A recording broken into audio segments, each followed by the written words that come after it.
The article discusses the widening black-white voter turnout gap in Alabama and other states since the Supreme Court's decision in Shelby County, Alabama v. Holder in 2013. The court ruled that a section of the Voting Rights Act of 1965 was unconstitutional, removing restrictions on states enacting voting policies that restrict black voter participation.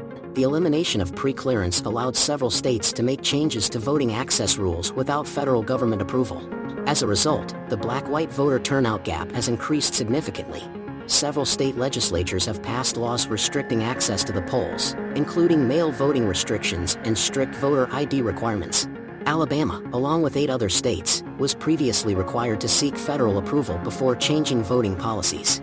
The Brennan Center for Justice found that the black-white voter turnout gap in Alabama increased by about 9 percentage points since 2012. The Brennan Center also concluded that the closure of the gap in the 2008 and 2012 presidential elections was likely due to Barack Obama's historic candidacy rather than a sustained improvement.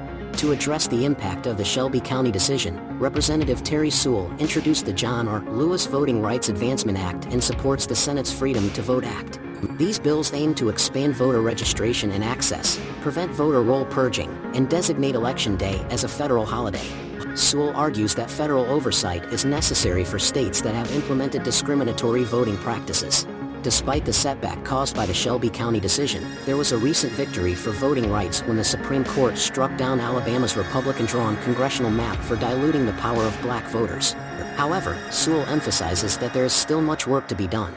Civil rights and voting rights leaders will gather at the 16th Street Baptist Church in Birmingham, Alabama to commemorate the anniversary of the Shelby County decision and strategize for the future. Sewell urges a recommitment to the fight for voting rights in the face of ongoing challenges.